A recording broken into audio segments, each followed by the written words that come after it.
What is up, college sports fans, fellow members of Mountaineer Nation? This is Coos, and I'm coming to you tonight with a special guest on Coos' Corner. We're going to talk a little bit of West Virginia hoops. I'm here with Mr. Ethan Bock. Ethan, how you doing? I'm good, Justin. Thank you for having me on. Absolutely. Would you please tell my viewers a little bit about yourself and where they can find you and what you do? Yeah, so I write for WVU men's basketball for West Virginia Sports Now, and then I'm an intern for Final Fourcast with John Flowers and Kevin Jones and their show. So awesome. So what do you as an intern, other than putting up with those guys' shenanigans? Yeah. What is it that you'd have to do for those guys? Go get their coffee for them and wait on them hand and foot, or I mean, what is it? No, I help Dave Ryan, our producer, out with just making sure the show's going all right and throw my input in when John and Kevin need some extra input thrown in. So yeah, I put up their shenanigans as well. So I figured as much. I figured as much. If you're on that show, I guarantee you there are some. Yeah. Those guys are always a lot of fun to listen to. Yeah. And they love West Virginia, man. Those guys bleed blue and gold. Yeah, I love those guys. They're awesome to me. Yeah, they're good. They're very good representatives of West Virginia, in my opinion. Yeah, agreed. Definitely agreed. All right, let's. What we're here to do tonight is to talk about our main focus of this show is to talk about the upcoming Kansas game on Saturday at Allen Fieldhouse against the Jayhawks. But before we do that, I'd like to talk just a minute about the game that happened on Tuesday night against Oklahoma State in Morgantown. Can you? What are your thoughts on that game? Obviously, West Virginia won by 10 points. What were your takeaways from the game? Main takeaway was that they could finally play the first half with energy. It seemed like every game this season, especially the first half, it'd always be one half, but usually it's the first half. They come out with no energy. Gabe, maybe Keedy is there are only two players showing up with energy. So I thought on Tuesday night against Oklahoma State, they played with energy for the entire game. Plus they got the lead. They got the lead within the first maybe 5 minutes or so. And they didn't let it go for the rest of the game. So I thought that was another great point. And then also just a quick extra point. Jalen with 22 points. I thought that was another good outing for him that they really need. Yeah, I agree with that. And I know there had been some chatter, I guess, among the fan base, and even Jalen himself was on Twitter a few days ago saying he was going to get better and he was going to play better. And I know the fan base has kind of been expecting him to step up and do a little bit better. And I haven't seen any hate towards him or anything like that, but just chatter, about how they like to see him. But man, he did that in last night's game. I was really proud of how he played, and I had to listen to the game because I was in my car. But Jay Jacobs kept talking about how well he moved without the basketball, and he was finding ways to get open and get the basketball. So if he can do that consistently and be that third guy for this team with Sean and Taz, they're going to be hard to beat, in my opinion. Yeah, it was good to see Sean and Taz. It was good to see Sean and Taz not have to score 18 plus points for them in order to win. Gabe and Jalen were able to produce double digit in the scoring column and kind of put the pressure off of Sean and Taz a little bit. Yeah, and how about Gabe getting double digit points? I mean, that how often do we see that? That's like him dropping 30. That was amazing. 12 points, 8 rebounds. Yeah. The 8 rebounds you kind of expect, but not the 12 points. No, not the 12 points. Of course, he had to get a charge. He had to get a charge in somewhere there. Absolutely. Wouldn't be a game if Gabe didn't draw at least one charge. Yeah. That guy's a master at that. I don't know that I've seen anybody better. No. I think with Gabe, even if he just puts up a few baskets a game, that's all they need from him. I mean, he already brings. I feel like when he's in the game, the opposing offenses, they're playing. It's almost a disadvantage for them. It feels like West Virginia has 6 guys on the floor when Gabe's on defense. Now on offense, it's maybe another question, but I think if he can just get a couple baskets a game, that's all they need from him offensively. I agree with that. So anytime you get more than that, it's a huge bonus. Like you said. All right, now let's move ahead, if you don't mind, to the Kansas game coming up. This is always a game that's circled on the calendar, not only for the team but for the fan base. And they're going into Allen Fieldhouse, which is an extremely hard place to play. West Virginia has came close to winning there several times. I don't think they ever won at Allen, Ethan. I don't think they have. I'm pretty sure they haven't. I know they've came close to it. I know they've came close a couple times. There was one year I remember Jawan Staten, and that group almost pulling it out. And I think maybe even the group a couple years ago with Javon and Sags almost pulled it out, but fell short. So it'll be interesting to see if they can how they handle this Kansas team. I'm gonna go over read a few team stats off real quick to compare these two teams. Points per game, West Virginia is averaging 69.7. Kansas is averaging 81.7, which happens to be first in the league. Points against, West Virginia is only giving up 61.3 a game. Kansas is giving up 66.8 a game. Field goal percentage, West Virginia is at 44. Kansas is at 50.1, which is second in the league. Rebounds per game, West Virginia is at 34.3. Kansas is 35.6.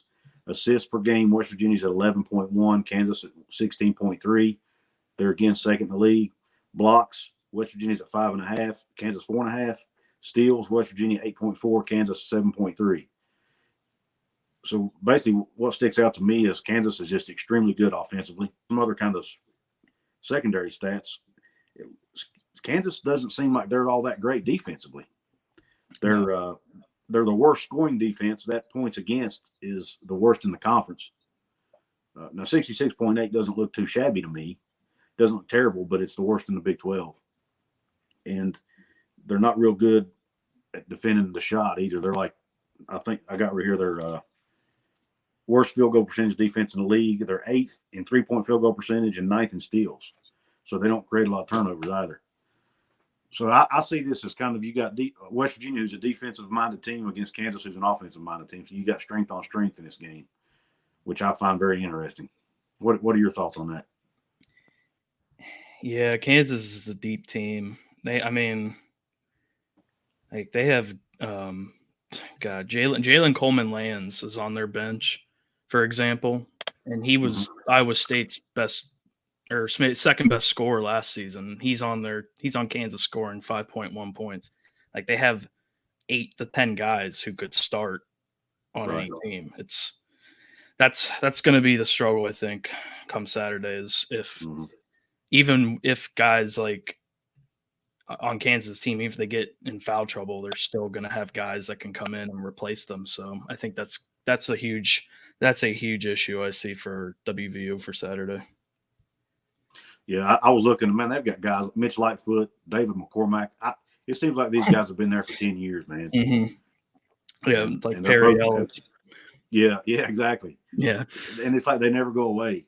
And they're good players, too. Now, McCormack has kind of been, I don't think he's lived up to his potential, but from what I've read and heard about Kansas this year, he's having a really good year right now. I mean, his stats don't wow you, but I think he's doing what they need him to do. You know what I'm saying? He's playing solid, consistent basketball. And he's still one of the best big men in the conference. Yeah. Even whether he's putting up numbers or not, he's capable of putting up big numbers at any time. And Lightfoot, he's always hitting big shots. Seems like every time we play him, he hits some big shots. And you got Christian Brown, or Braun, however you pronounce it. Yeah, it's Brown. I noticed that last season they called him Brown. I had to look at. I thought it was Braun the first season he was at Kansas. It's spelled Braun, but I guess he pronounces it differently. Yeah.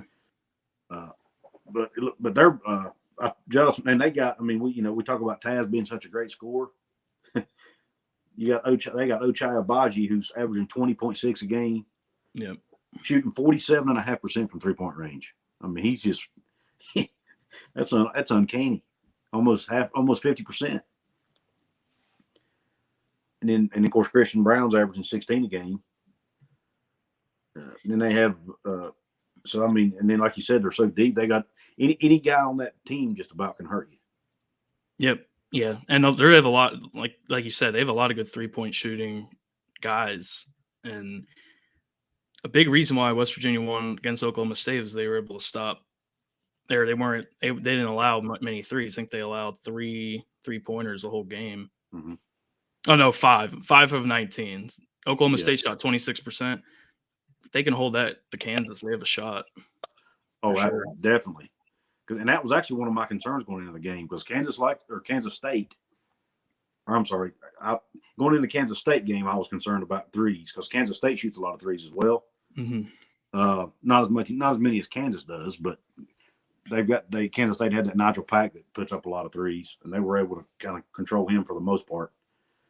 But Kansas is a lot better than Kansas State, and I just worry. And they've got so many, like you was talking about. Kansas State had one or two guys that might beat you from three. Kansas has probably got 8. Yeah. You know, it's just it's ridiculous how talented they are. Their offense this year is just. I mean, I've always felt like they've been good on offense in the previous years, but like this year, it's just another level. Yeah, their defense, like 66 points per game allowed on defense is the worst in the Big 12. That's just crazy. I know because when I saw that, I'm like, wait a minute, Kansas's defense, they're not a bad. You can't convince me they're a bad defensive team because Kansas is never a bad defensive team. Yeah, they're not great, but they're not terrible. Like it's no 66 points, exactly. Not bad at all.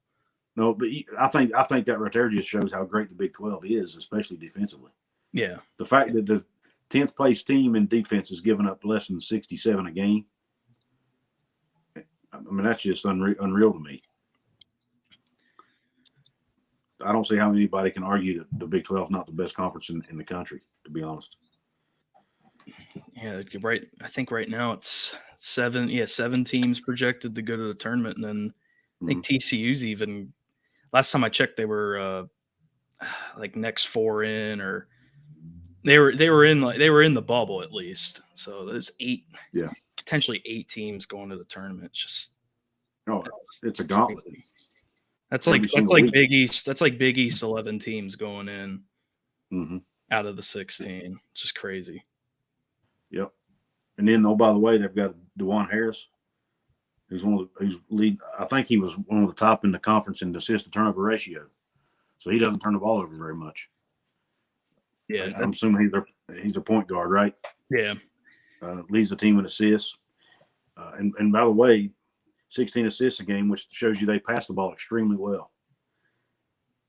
And that always makes me nervous because in past games, now West Virginia's done better recently, but in games earlier in the season, when we played teams that passed the ball around the floor really well, we were giving up a lot of open looks. That Marquette game was. Yes. That Marquette game was bad. I don't know how many open threes. I don't know how many open threes they got from the corner. It was like all night long. And so I worry about any time a team passes the ball that well. It always concerns me. Are our guys going to rotate fast enough to get to the open man? But the last few games, though, it seems like they've improved that. And I'll tell you where else they've improved. Ethan, I want to get your thoughts on this: is rebounding. Oh, West Virginia has started rebounding the ball much better than they were earlier in the season. Yeah, I mean, they were fighting against. God, they were fighting to try to out rebound Oakland, Pitt, Eastern Kentucky. I'm pretty sure they lost to Pitt by 15 on the boards when they played. Yeah, and we still skunked them. That's what was crazy about it. I've never known a Bob Huggins team to be that bad at rebounding and still be winning. That's what was nuts about it. They're getting better at rebounding. Oklahoma. I was pulling up some stats. Oklahoma State out rebounded West Virginia by 3. So that's not. It's not good that they got out rebounded, but it's not terrible. Compared to the beginning of the season, I think they'll take that. Exactly. And Kansas is not rebounding the ball that well either. It doesn't look like so. West Virginia might actually have a chance to win on the boards in this game, and they're going to need to. Yeah, I'm a little worried about Isaiah on McCormick, just a little bit. He's a big body. Yeah, we don't have. I mean, we've got Gabe, but Gabe can't play though. And I'll tell you something else. What I think is going to be a key to this game is Gabe staying out of foul trouble. Yeah. Agreed. He's going to have to play a lot. I think he's going to have to play a lot of minutes in this game with Gardner McCormick because I don't know that Isaiah's got. I'm not throwing shade at Isaiah, but I just don't know if he's big and strong enough yet. He'll get there, but I don't know if he's big and strong enough yet to guard McCormick.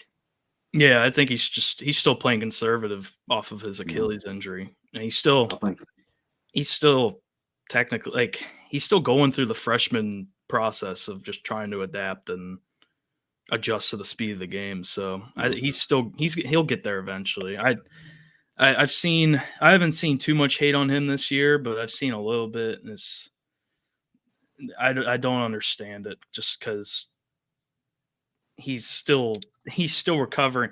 Like when you were trying to recover from Achilles injury, like there's not many basketball players that have returned to their former selves like that. So it takes a little bit, at least a few years at least, to get back.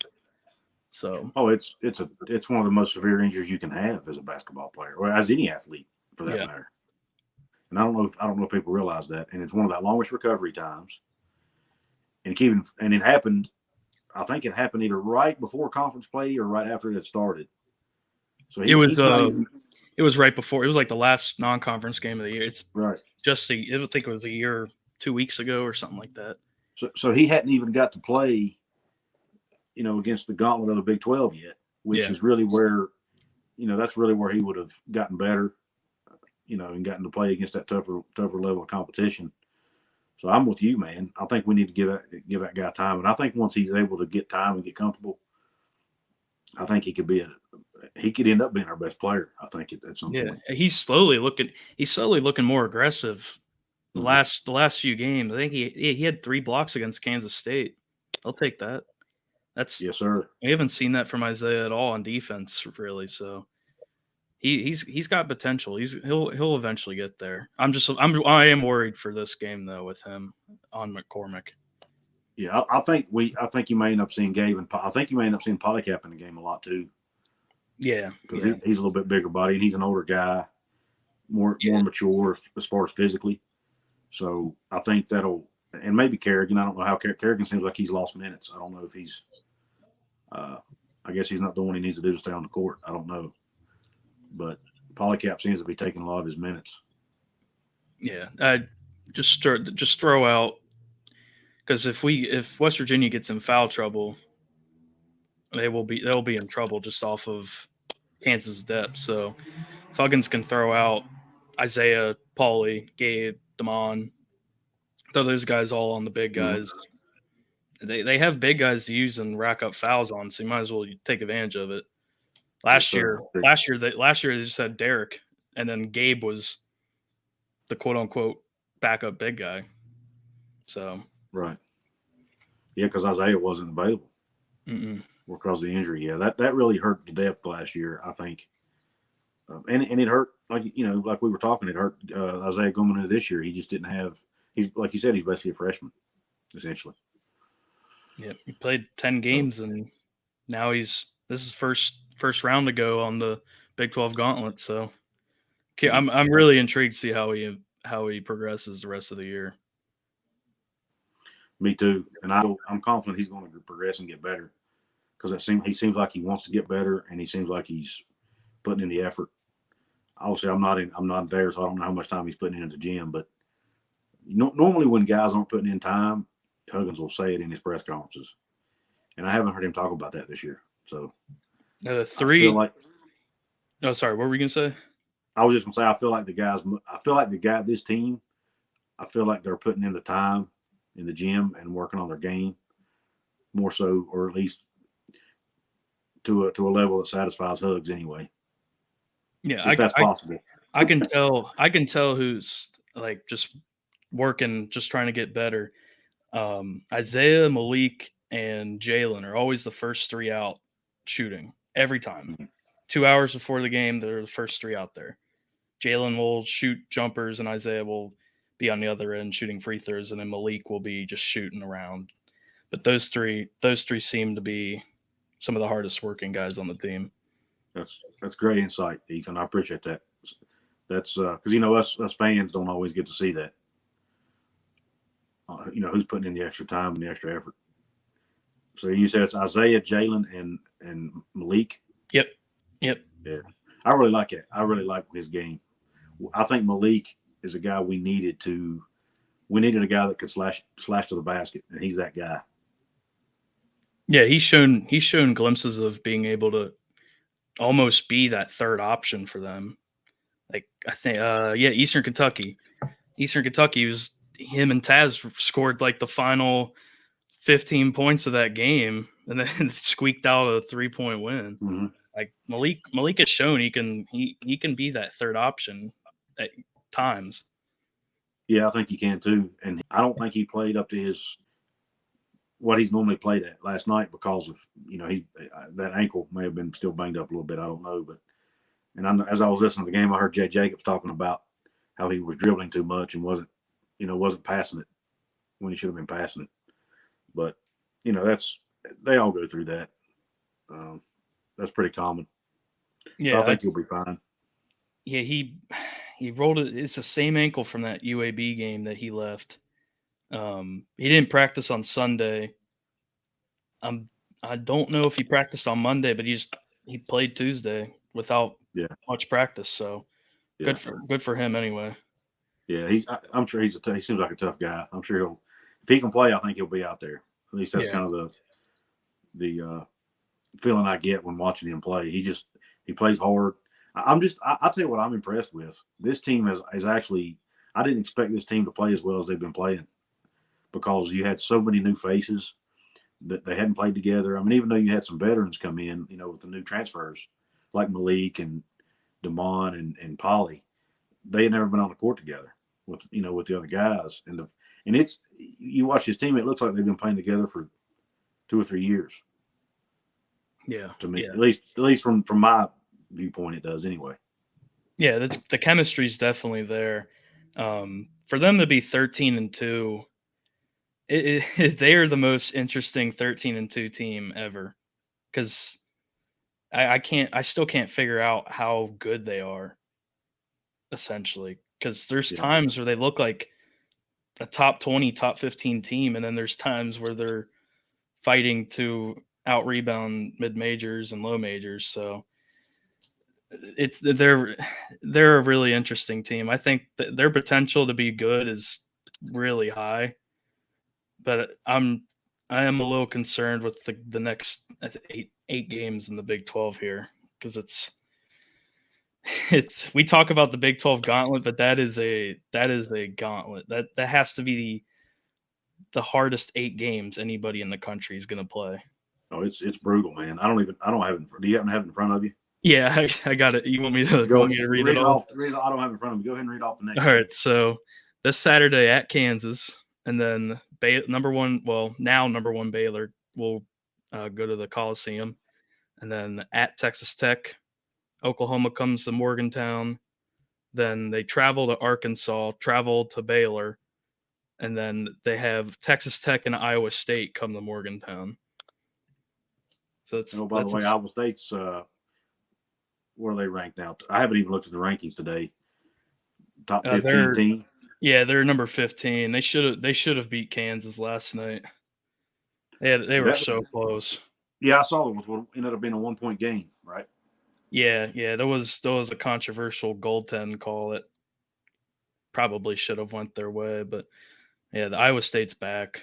They're a really good team, and they were expected to finish last in the conference, weren't they? Yep. So guess what, Big 12? There's still not a bad team in the Big 12. I mean, it's unbelievable. I mean, even TCU's got a winning record last time I looked.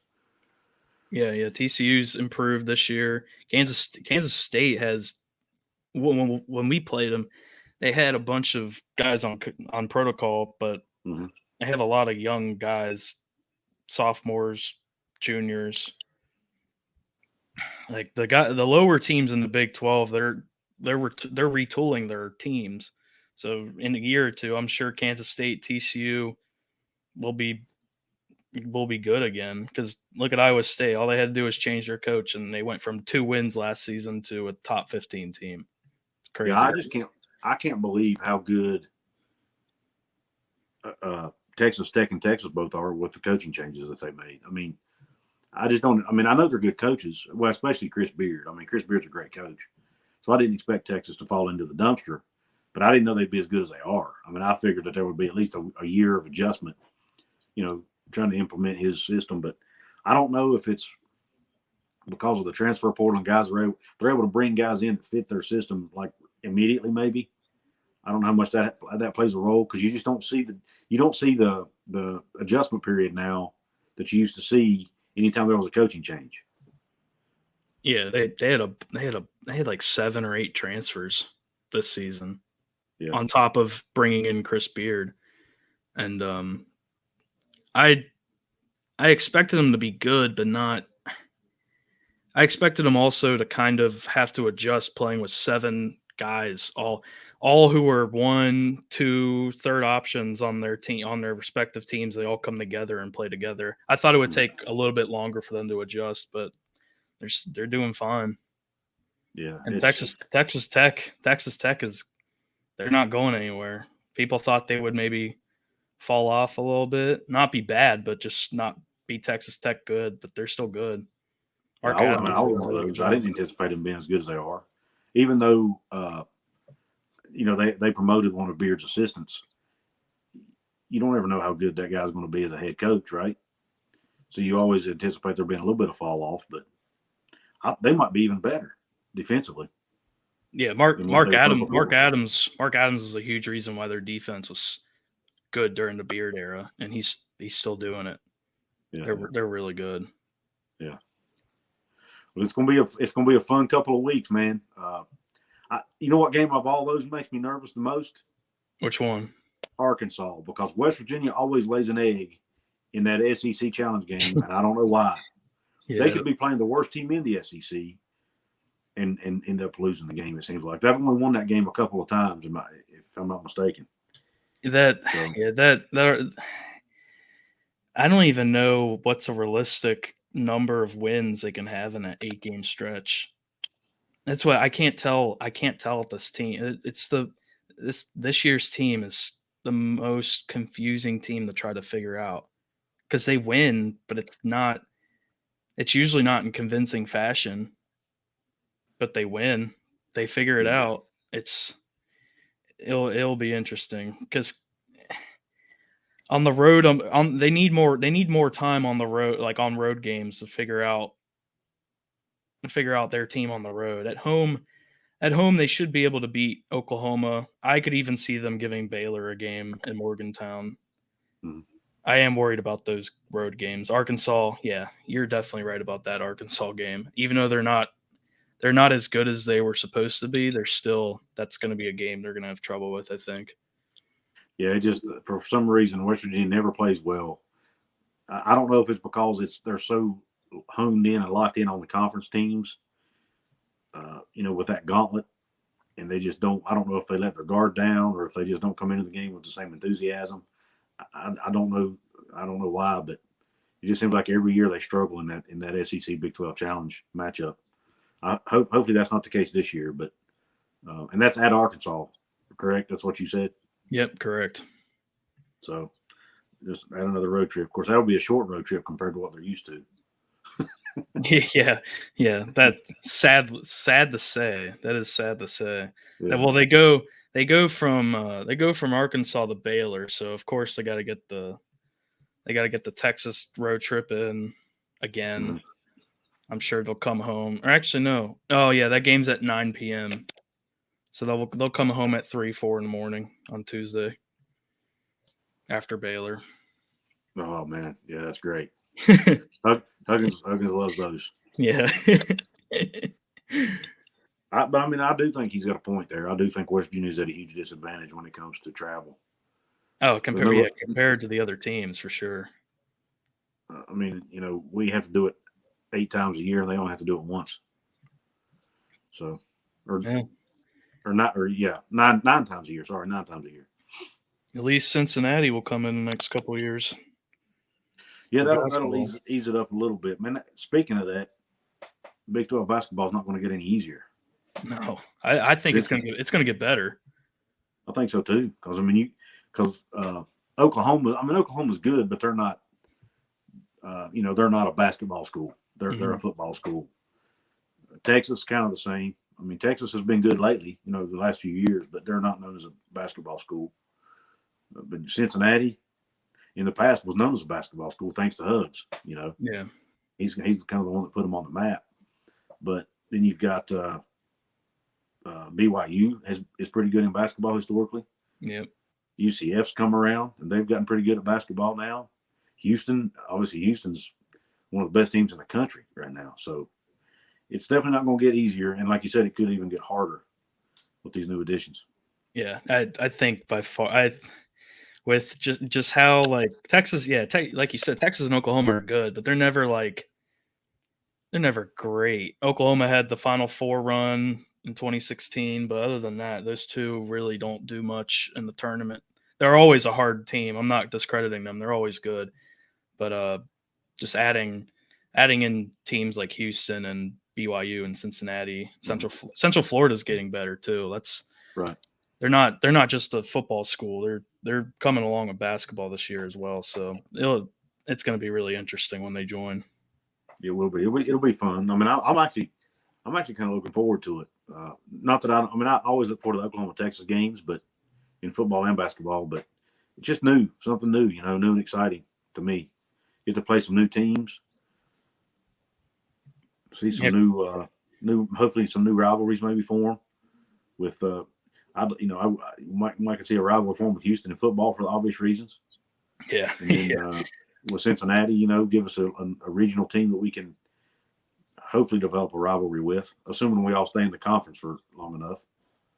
But the way the conference realignment stuff changes, who knows where we'll be in 5 years, Yeah, I'm glad Cincinnati's joining just to give West Virginia some familiarity from the Big East days. So just at least something. If you can't get ACC with Pitt, Syracuse, Louisville, all those teams, at least you get one. At least you get one with Cincinnati. Right. Well, I don't know if you make score predictions or not, but I typically like to end my videos with a score prediction. And I'm unbiased in my score. I don't pick West Virginia every time. Okay. Just because I try to be realistic. But I'm going to say this matchup scares me because I don't know that we're going to be able to score with Kansas. They have such a good offense. I don't think it's a favorable matchup for us, to be honest. Like you said, because of McCormick for one thing, I don't like that. That scares me. The number of shooters they have scares me. So I think Kansas ends up pulling it out 72-65.